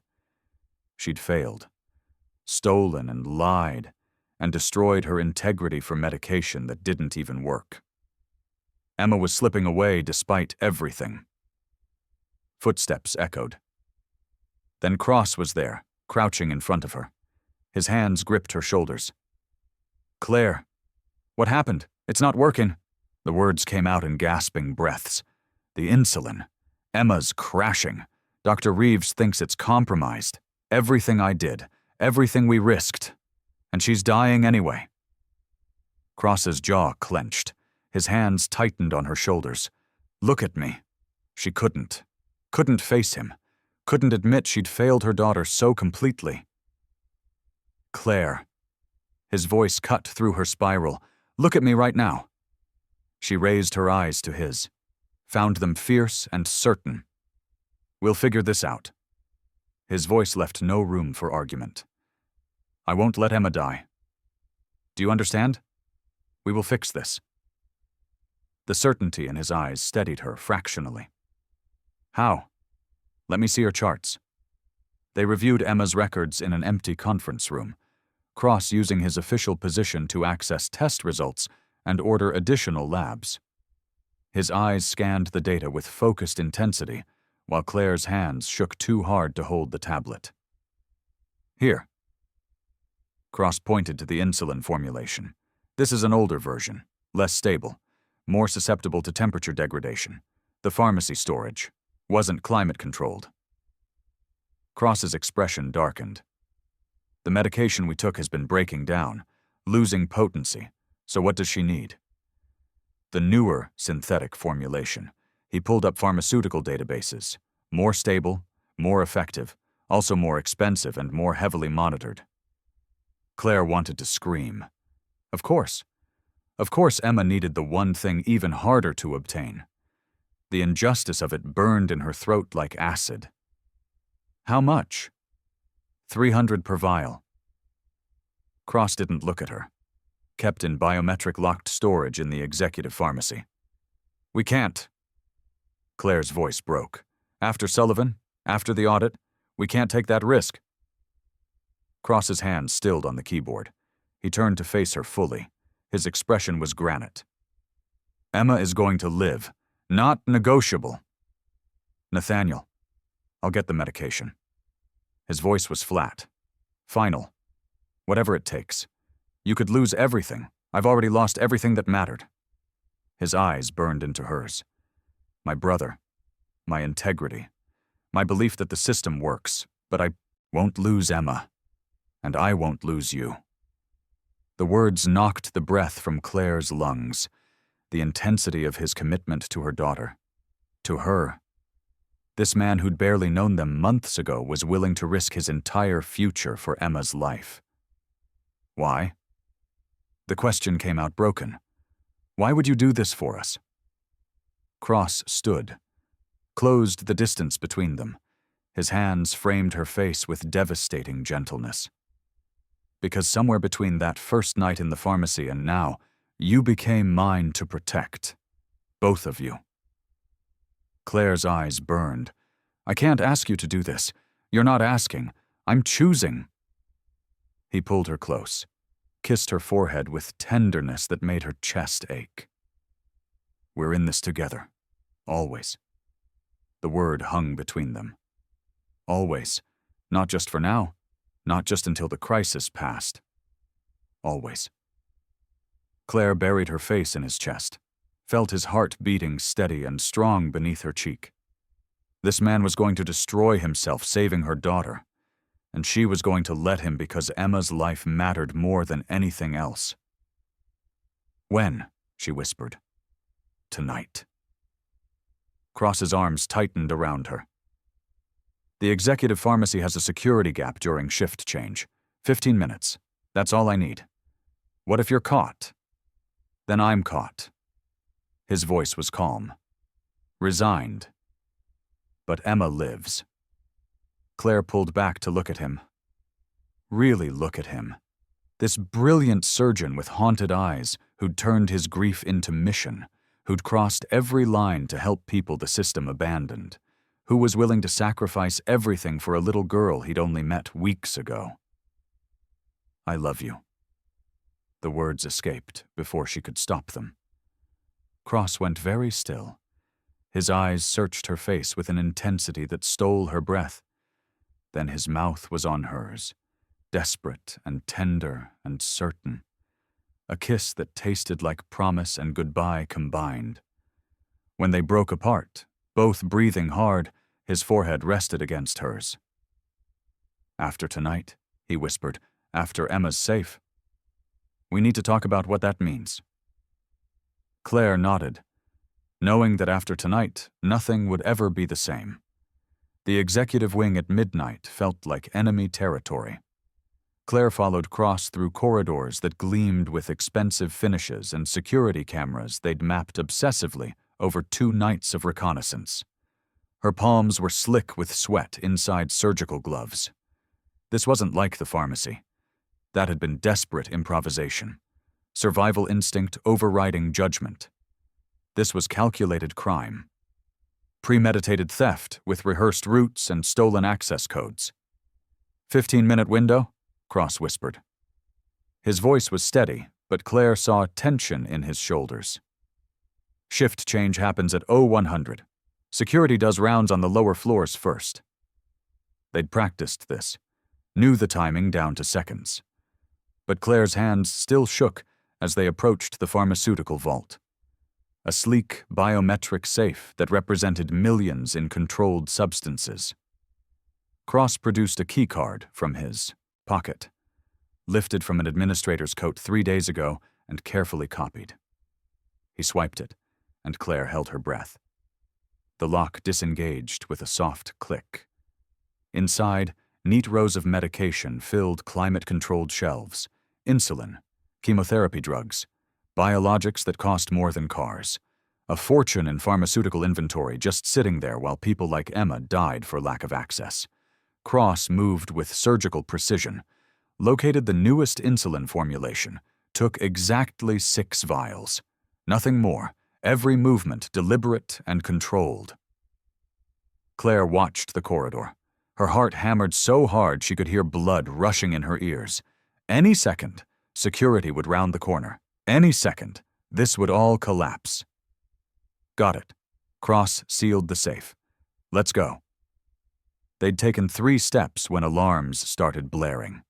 Claire's blood turned to ice. That wasn't supposed to happen. The security protocols shouldn't have triggered for another 12 minutes. Run! Cross grabbed her hand, and they tore through the corridor. His knowledge of the hospital's architecture their only advantage. Through maintenance passages, down service stairs. His grip was iron around her wrist, pulling her forward when panic threatened to freeze her legs. Footsteps thundered behind them. Radio chatter, guards responding to the alarm with practiced efficiency. Here. Cross yanked her into a supply closet. The space was tiny, barely large enough for 1 person, let alone 2. He pressed them both back into shadows behind shelving units. His hand covered her mouth, silencing her gasping breaths. The guards passed within feet of their hiding spot. Claire could see flashlight beams cutting through the crack under the door, hear their radios crackling with coordinates and search patterns. 2nd floor clear. Moving to 3rd. The moment stretched into eternity. Cross's body was a wall of heat pressed against her back. His arm wrapped around her waist, holding her perfectly still. She could feel his heart slamming against her spine. Feel the tremor in his hands that betrayed how terrified he was beneath the control. Finally. The footsteps faded. Radio chatter grew distant. Cross didn't release her. His breath was hot against her neck, his whole body trembling with adrenaline crash. In the darkness, pressed together in a space barely large enough to breathe, the terror transformed into something else. Claire turned in his arms. Their eyes met in the dim light bleeding under the door. His pupils were blown wide, his chest heaving. Her own breath came in gasps that had nothing to do with exertion. When they kissed this time, it wasn't about desire. It was survival. 2 people clinging to each other in the aftermath of shared terror. His hands slid into her hair with desperate intensity. Her fingers dug into his shoulders hard enough to bruise. The kiss was fierce and consuming. His tongue swept against hers, and she made a sound that should have embarrassed her. His hips pressed forward, and she felt exactly how affected he was, how close they'd come to disaster, how alive they both felt in the wake of it. "We can't," she gasped when his mouth moved to her throat. "Not here. Not now." His teeth scraped her pulse point, and rational thought dissolved. One hand slid under her shirt, palm hot against her ribs. She arched into the touch, beyond caring about propriety or consequences. Claire. Her name on his lips sounded wrecked. "We need to go," but neither of them moved. They stayed pressed together in the darkness, kissing like the world was ending, the stolen insulin burning a hole in Cross's pocket while guards searched 3 floors above them. They barely made it to Cross's on-call room. His hands shook as he unlocked the door. The stolen insulin was hidden in his locker, safely secured, but the adrenaline still coursed through both their veins like fire. Claire knew this was a mistake, even as she pulled him inside. Even as her fingers found the hem of his scrubs and yanked upward, even as his mouth crashed against hers with bruising intensity. She needed this, needed to feel something beyond the constant terror that had become her existence. Cross lifted her against the door. His hips pinned hers. His mouth found her throat, teeth scraping sensitive skin that made her gasp. Her hands tangled in his hair, pulling him closer, demanding more. They were frantic, rough, weeks of restraint shattering in desperate hunger, his hands everywhere at once, her nails dragging down his back. The narrow bed barely contained them as clothing disappeared and skin met skin. It was fast and intense, and nothing like Claire had imagined during those charged moments in the shadow clinic. This was survival dressed as intimacy. Two people clinging to each other because they'd almost lost everything and needed proof they were still alive. Afterward, tangled together on sheets that smelled like hospital laundry and him, reality crashed back with crushing weight. Claire stared at the ceiling. Her chest felt too tight. This changed everything, made everything more complicated and infinitely more dangerous. They'd crossed a line that couldn't be uncrossed. Cross's fingers traced lazy patterns on her spine. His breath was still uneven against her shoulder. "I've wanted this since that first night," he said quietly. "Since I saw you in the pharmacy and recognized my own desperation looking back at me." Claire's throat closed. She should tell him this was a mistake, should extract herself and rebuild professional boundaries, should protect them both from the inevitable disaster. "I'm falling for you." His voice was raw. "I know I shouldn't. Know it makes everything impossibly complicated. But I am." The confession hit Claire in the chest. She was falling too, had been falling for weeks. Every shared glance in the shadow clinic, every moment his hand steadied hers, every time he'd risked everything for Emma without hesitation. But Emma had to come first, always. Claire started to pull away, to put distance between them before this became something she couldn't walk away from. Cross's arms tightened, holding her close. "Don't run." His voice was fierce. "Don't pretend this didn't happen." "Nathaniel." "I mean it, Claire." His hand found her face, turning her to look at him. "Whatever this is, whatever we're doing, we face it together."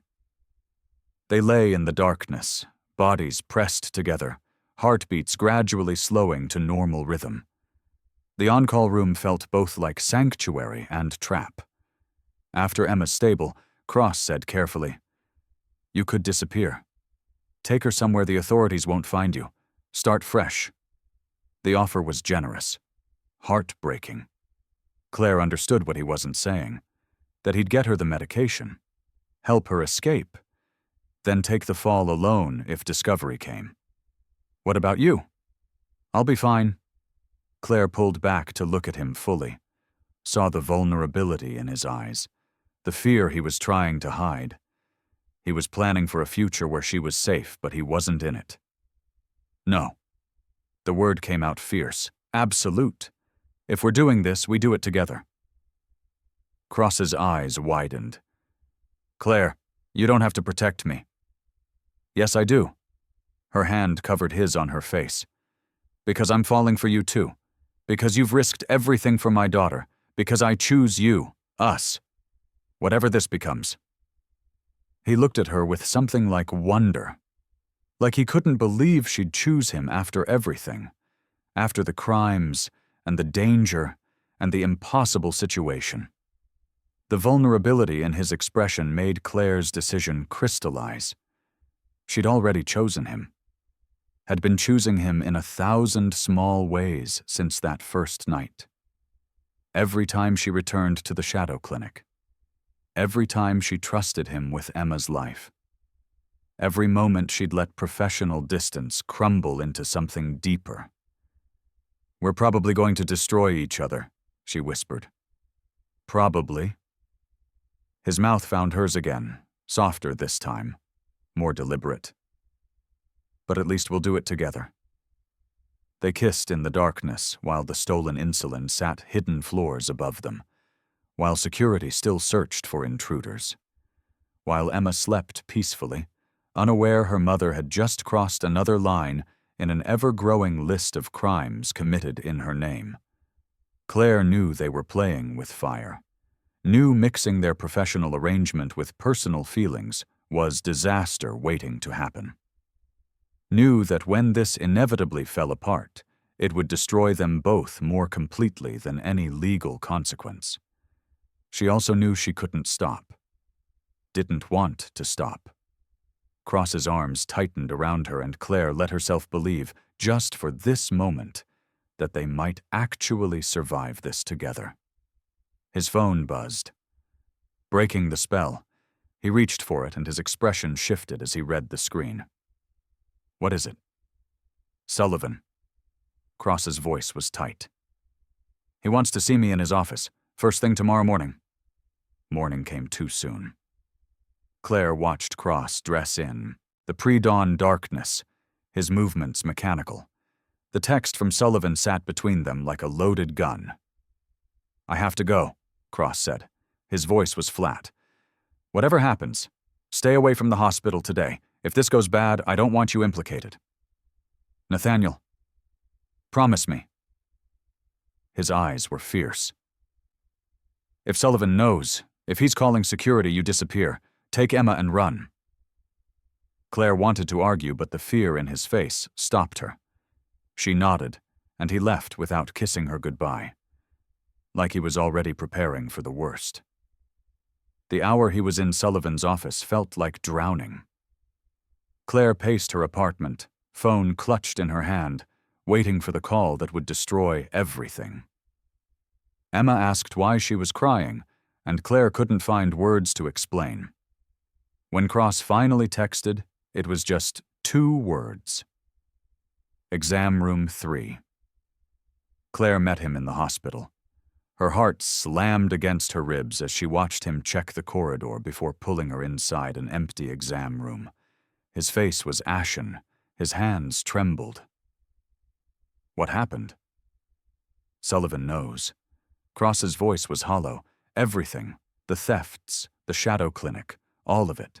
Claire's world tilted, her vision narrowed. They were finished. Prison. Emma in foster care. Everything they'd done for nothing. Claire.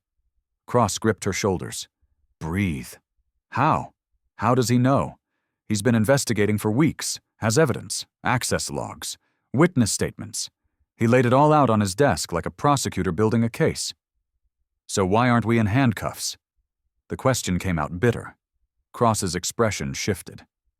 "Because he's not turning us in." "What?" He made an offer. Cross pulled her to sit on the exam table beside him. "He's retiring in 6 months. Plans to open a free clinic for underserved populations. Legitimate, funded by grants and donations." Claire's mind struggled to process. "A legitimate clinic? He wants me to run it, wants you as head nurse. In exchange, we shut down the shadow operation immediately. No more thefts, no more underground work. We do this the right way." The offer hung between them, a lifeline thrown from an unexpected source. But Claire's mind was already calculating costs. 6 months. "Emma can't wait 6 months without treatment. We'll find legitimate channels." Cross's voice was strained. Programs, assistance funds, ways to keep her stable until the clinic opens, and the patients who depend on us now, the people who have nowhere else to go. Sullivan is setting up emergency referrals, other networks. It's not perfect, but it's something. Claire's throat closed. They'd built something in the shadows, had saved lives the system abandoned. Shutting it down felt like betrayal. "What do you want?" She turned to face him fully. "What do you actually want, Nathaniel?" Cross was quiet for a long moment. His eyes held hers with devastating honesty. "I want a life where we don't have to hide, where I can take you to dinner without checking over my shoulder, where Emma grows up with a mother who isn't constantly terrified." His hand found hers. "I want a future with you that doesn't end in prison or worse." The admission broke something in Claire's chest. He was offering her normalcy, safety, a chance at the life they'd both sacrificed weeks ago. But it meant 6 months of uncertainty. 6 months of trusting a system that had already failed them. 6 months of watching Emma struggle while they played by rules designed to let people like her suffer. Claire thought of her daughter's smile this morning, thought of the stolen insulin hidden in Cross's locker that would last maybe 2 weeks, thought of the patients who'd showed up at the shadow clinic with nowhere else to turn, thought of this man beside her who'd crossed every line to help them and was now offering her an escape. The decision felt impossible, like choosing between drowning slowly or quickly. "We accept." Her voice was steady despite the turmoil in her chest. "We shut it down. We do this Sullivan's way." Cross exhaled shakily. His forehead dropped to rest against hers. "Are you sure?" "No." Claire's eyes burned. "But I'm choosing us. I'm choosing a future where we don't destroy ourselves, saving everyone else." His arms came around her, held her with desperate relief. "Thank you." "Don't thank me yet." Claire pulled back to look at him. "We still have to figure out how to keep Emma alive for 6 months. How to live with ourselves knowing people will suffer because we stopped. We'll figure it out." His voice was fierce. Together. The word hung between them. Together, not just for now but for whatever came next. Prison or freedom, survival or destruction. They'd face it as one. "Sullivan wants an answer by end of day," Cross said. "Once we agree, there's no going back. Then we tell him yes." Cross pulled out his phone, typed a message. Claire watched her future reshape itself in real time. From criminal to legitimate. From shadows to light. It should have felt like victory. Instead, it felt like surrendering. Cross's phone buzzed with Sullivan's response. His expression shifted as he read. "What?" "He wants to meet with both of us." His voice was tight. "Tonight." "Says there are conditions we need to discuss before he makes this official." The first patient arrived 2 nights after they'd agreed to shut down. A woman with an infected surgical wound that needed immediate attention. Cross turned her away with referrals to other underground networks, addresses scrawled on paper, promises of help elsewhere. The woman's eyes filled with tears. "You saved my sister last month. Please. I can't." Cross's voice was strained. "Not anymore." Claire watched from the shadows. Watched the woman leave, shoulders slumped in defeat. Watched Cross lean against the wall with his eyes closed, jaw clenched against whatever he was feeling. They came every night that week, patients who'd relied on them, who had nowhere else to turn. Each one had to be redirected, given referrals to clinics 2 cities over, provided with enough medication to last until they could access other resources. Each goodbye felt like betrayal. On the final night, the shadow clinic stood empty. No more patients, no more desperate faces seeking salvation. Just Cross and Claire and the equipment that represented months of systematic theft. They worked in silence, dismantling the exam table, packing away instruments, wiping down every surface to remove fingerprints and DNA. The space that had been their secret world slowly returned to being just another forgotten storage room. Claire felt the loss like mourning. This place had saved Emma's life, had saved countless others. Now it was disappearing as if it had never existed. Cross stood among the empty shelves. His hands hung at his sides. His expression was carved from grief. "Thank you." His voice was rough. "For understanding what I was trying to do here, even when it was illegal and dangerous." Claire took his hand, threaded their fingers together. "We'll do it right next time. Sullivan's clinic will help just as many people without destroying our lives." Cross nodded, but she saw doubt in his eyes. He'd spent so long operating outside the system that rejoining it felt like surrender. like admitting the mission that had defined him was wrong. They left together, the final box of equipment carried between them, walking hospital corridors that felt different now, emptier, like they'd lost something essential. Claire went home to Emma. Her daughter was stable on carefully rationed legitimate medication acquired through emergency assistance programs Cross had helped her navigate. Emma had marked a calendar on her wall, 173 days until Dr. Sullivan's clinic opened, until her mother could work legally again. That night, Claire's phone rang at midnight. Cross's name on the screen. "I can't sleep." His voice was raw. "My apartment is too quiet. After months of adrenaline and crisis, the silence is deafening. Come over." He arrived 20 minutes later, still in the clothes he'd worn to dismantle their shared secret. Claire didn't ask questions, just led him to her couch, gave him a blanket, sat beside him in the darkness. Cross pulled her close, his arms wrapped around her with desperate intensity, his face buried in her hair. She felt him trembling, felt the weight of what they'd given up pressing down on both of them. They fell asleep, tangled together. Two people clinging to each other like anchors in storm-tossed water. Outside, the city hummed with life. Inside, they held each other through the silence that felt like loss. Claire woke at dawn to find Cross watching her. His eyes were shadowed, haunted. "I don't know how to do this." His voice was barely audible. "How to just be normal. Go to work. Come home. Pretend I'm not abandoning people who need help. You're not abandoning them." Claire's hand found his face. "You're choosing sustainability over self-destruction. There's a difference, is there?" His jaw clenched. "Because it feels like cowardice. It's survival, and sometimes that's the bravest choice." He pulled her closer, buried his face in her neck.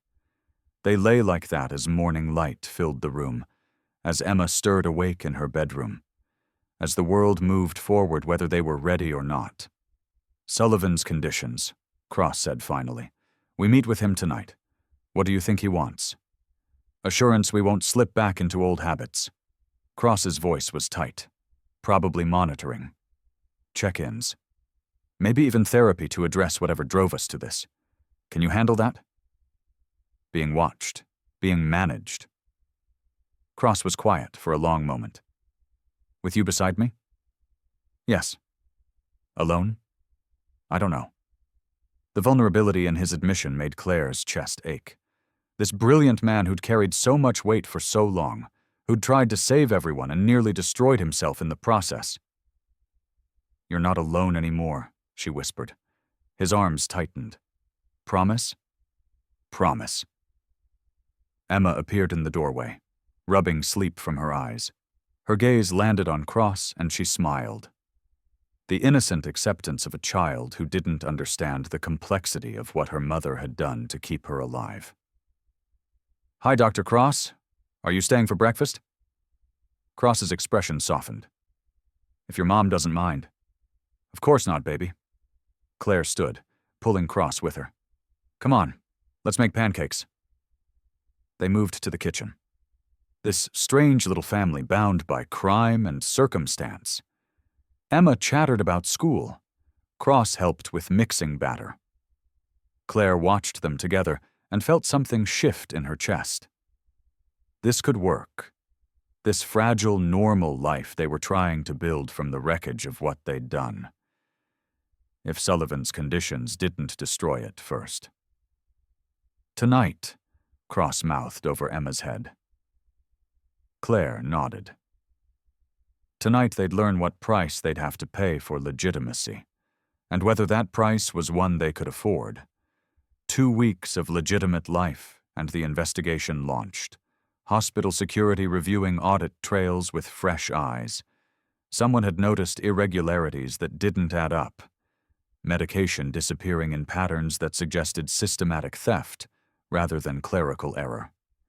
Claire watched investigators move through the hospital like predators, interviewing staff, checking access logs, building a case piece by careful piece. Every conversation felt like walking through a minefield, smiling at colleagues while her pulse hammered, maintaining innocence while her hands shook. The false trails they'd created during the audit were holding. Barely. But Marcus Chen, head of security, was relentless. He cornered Claire in a supply room one afternoon. His expression was professionally neutral, but his eyes were sharp. Assessing. "Ms. Morgan, I have some questions about your access patterns during your daughter's treatment." "Of course." Claire's voice came out steadier than she felt. "Happy to help. You were in the building frequently during overnight hours, even though your daughter was stable and sleeping. I couldn't sleep. Wanted to be close in case she needed me." Chen's eyes narrowed. "And your relationship with Dr. Cross?" "Professional. He was consulting on Emma's case. Multiple staff members report seeing you together in unauthorized areas, late night, empty corridors. Dr. Cross was kind enough to check on Emma outside official rounds." Claire met his gaze directly. "I'm grateful for his attention to her case." Chen made notes. His silence felt accusatory. When he finally left, Claire's legs nearly gave out. That night, Cross was waiting at her apartment. His expression was carved from guilt and fury. "This is my fault." He paced her small living room like a caged animal. "I dragged you into this, should have worked alone, should never have put you at risk." "Stop." Claire grabbed his arms, forced him to look at her. "I made my own choices. Emma is alive because of those choices. I regret nothing. You could go to prison. So could you." His phone rang. Sullivan's name on the screen. Cross answered on speaker. Chen found something. Sullivan's voice was tight. "Security footage gap that coincides with one of your thefts. I've tried to redirect, but he's not backing down. You have maybe 48 hours before he takes this to the police." The words hit like physical blows. Claire watched color drain from Cross's face, watched his mind work through options with surgical precision. "Thank you for the warning," Cross said quietly. "We'll handle it." After he hung up, silence stretched between them, heavy with implications. Cross turned to Claire with eyes that had gone cold and determined. "Pack a bag. Take Emma. I have money saved, enough to get you somewhere they won't find you." "What?" "I'm staying, taking full responsibility. I'll say I coerced you, that you had no choice because of Emma." "Absolutely not." "Claire, be reasonable." "No." Her voice was fierce. "We're not separating. If we're going down, we go down together. Emma needs you. Emma needs the clinic Sullivan is building, which only happens if you're free to run it." The argument escalated. Both of them terrified, both trying to protect each other. Cross's control finally cracked. He pulled her into his arms with desperate intensity. "I can't lose you." His voice broke. "You've become essential as breathing. If they take you away from me, I won't survive it." Claire held him tight, felt his heart slamming against hers. "You're not losing me. We'll figure this out. We've survived everything else. How?" "I don't know yet. But together. Always together." She said the words with conviction she didn't feel, because privately she was already making plans. If it came down to it, she'd confess everything, take full responsibility, claim she'd manipulated Cross, used his grief over his brother to coerce his help. Emma needed her, but Emma also needed that clinic, needed the future Sullivan was offering. The legitimate help for children like her who the system abandoned. The clinic only happened if Cross was free to run it, so Claire would sacrifice, herself if necessary, would give him the future he deserved even if she couldn't be part of it. Cross's arms tightened around her. She felt him trembling, felt the weight of 48 hours pressing down on both of them. "Tomorrow," he whispered, "we meet with Sullivan, see if there's any way out of this, and if there isn't, His silence was answer enough. They both knew what came next. The only question was who would fall on the sword, and whether the other would let them. Claire was drafting her confession when her phone rang. The hospital. Emma's name on the caller ID. Her blood turned to ice before she even answered. Severe infection. Emma's compromised immune system couldn't fight it. By the time Claire arrived, her daughter was being rushed to ICU, intubated, machines breathing for her while monitors tracked her fragile hold on life. Nothing else mattered. Not the investigation, not Marcus Chen's relentless pursuit, not the 48 hours counting down to charges being filed. Only Emma, gray-faced and still, fighting for every heartbeat. Cross appeared within the hour, used every connection he had to ensure the best intensivist was consulted. Called in specialists from 3 departments, reviewed treatment protocols with obsessive focus. He stood beside Claire at Emma's bedside, and she saw her own terror reflected in his eyes. The hours blurred, day into night into day again. Claire refused to leave. Watched machines breathe for her daughter, counted heartbeats on monitors, prayed to a God she'd stopped believing in years ago. At 3 a.m. on the second night, in the ICU waiting room, delirious with exhaustion and fear, Claire told him. I was going to confess. Her voice was hollow. Before Emma got sick, I was going to tell Chen everything, take full responsibility, say I manipulated you. Cross's face went white, then red with fury. Absolutely not. Emma needs that clinic, needs you to run it. She needs a future where kids like her don't have to. No. He stood, hands clenched. You're not sacrificing yourself. I won't allow it. It's not your choice. The hell it isn't. Their voices rose. Other families in the waiting room turned to stare. Cross grabbed Claire's arm and pulled her outside into the cold parking lot. Under flickering lights, his hands gripped her shoulders hard enough to bruise. Listen to me. His voice shook with barely controlled emotion. You're not confessing. You're not taking the fall. I won't let you destroy yourself for me. Why not? Claire's voice broke. You'd do it for me. That's different. How? How is it different? Because I love you. The words exploded from him, raw and desperate. I've been in love with you since that first night when you looked me in the eye and refused to be ashamed of stealing for your daughter, since you showed me what real courage looks like. Claire's breath stopped. Tears burned her eyes. If you confess, Cross continued, voice wrecking, if you sacrifice yourself, you destroy me anyway. Because I can't exist without you anymore. Don't you understand that? You've become the reason I breathe. The declaration broke something open in Claire's chest. She'd been so focused on protecting him that she hadn't let herself acknowledge what had grown between them. This impossible thing that felt like salvation and damnation combined. I love you too. The words came out choked. Completely. Impossibly. I don't know when it happened, but I can't imagine a world without you in it. Cross pulled her into his arms, kissed her with desperate tenderness, both of them crying in the cold parking lot while their world crumbled around them. Then we face this together, he whispered against her mouth. Whatever comes. Prison or freedom. We don't sacrifice each other. Together. They kissed again, desperate and tender, tasting salt and fear and love. When they finally broke apart, both were shaking.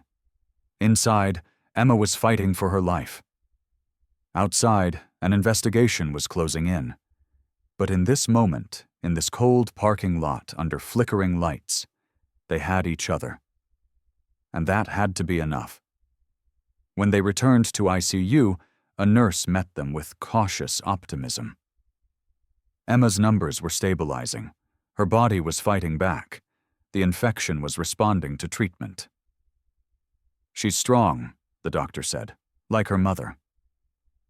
Claire collapsed into a chair, relief and exhaustion crashing over her in waves. Cross's hand found hers, squeezed tight. They spent the next 3 days rotating between Emma's bedside and stolen moments in supply closets, neither willing to let the other out of sight. The investigation continued somewhere in the background, but it felt distant, abstract, compared to watching Emma breathe on her own again, compared to the terrifying fragility of life. On the 4th day, Emma opened her eyes, smiled weakly at Claire, asked for water in a voice rough from intubation.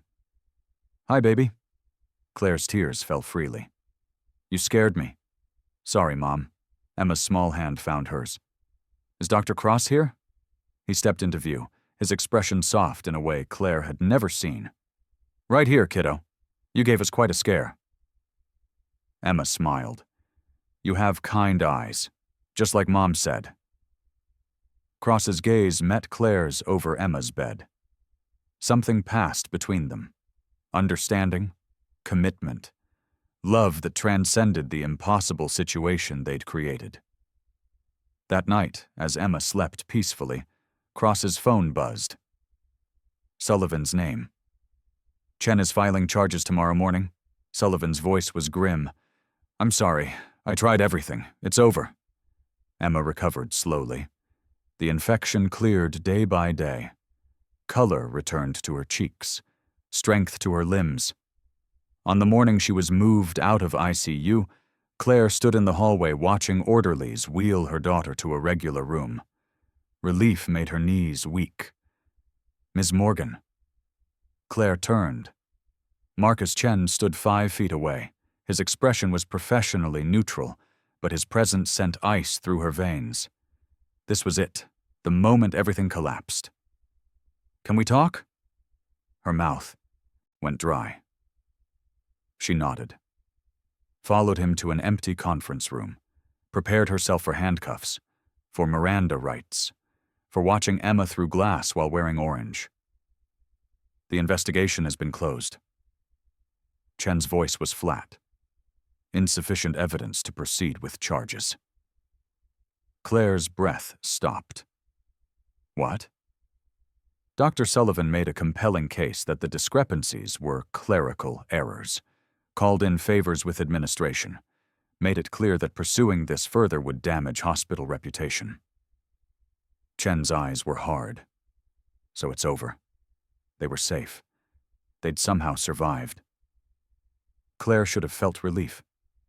Instead, she felt the weight of unpaid debts, of justice deferred rather than served. That evening, she and Cross met Sullivan in his office. He looked older, tired, the cost of protecting them evident in new lines around his eyes. The clinic funding came through early, 3 months instead of 6. Sullivan leaned back in his chair. "Doors open next week. But understand this. The investigation is closed, but you're not invisible. Any hint of impropriety, any suggestion you're operating outside the law, everything comes crashing down. We understand." Cross's voice was steady. "We'll be beyond reproach. See that you are." Sullivan's gaze moved between them. "I've spent 30 years building credibility. I used all of it to protect you. Don't make me regret it." That night, in Cross's apartment, they finally had the conversation they'd been avoiding. About what they were to each other, what they wanted, what was possible. "I want everything." Cross pulled her close on his couch. "Want to be there for Emma? Want a life with you that isn't built on secrets and fear? Want to build something legitimate together?" Claire's throat tightened. "I want that too. But I'm terrified of hoping for it. We've survived on adrenaline so long that normalcy feels impossible. We'll figure it out." He kissed her softly. One day at a time. 3 months later, the clinic opened its doors. Bright and clean and completely legal. Claire stood beside Cross in the gleaming space, helping patients who needed them. No more shadows. No more fear. Just honest work serving people the system had abandoned. Emma was thriving, her diabetes controlled through legitimate channels, her smile constant. She called Cross Nathaniel now, had adopted him as family with the easy acceptance of a child who knew only that he'd helped save her life. On opening day, after the last patient left, Cross found Claire in the supply room, pulled her close. "We made it." His voice held wonder. "Against all odds, we built something good from the wreckage." Claire leaned into him, finally letting herself believe. The past would always be there, a shadow they carried. But tonight, in this clean, bright space, they could hope. They stood at the clinic window, watching the sun set over the city. Emma's laughter drifted from the waiting room where she was drawing pictures for the walls. Two people who'd broken every rule, who'd stolen and lied and risked everything, finding redemption not through punishment but through choosing better. The weight of what they'd done would never fully lift. But together, they'd carry it. And in the carrying, find grace. Thank you so much for listening to this story. Please subscribe to White Coat Tales and share your thoughts in the comments below. What resonated most with you? Claire's desperate fight to save Emma, Nathaniel's journey from shadows to redemption, or their forbidden love born from impossible choices? Let's connect and share our experiences together. And if this story touched your heart, share it with someone who needs to hear it.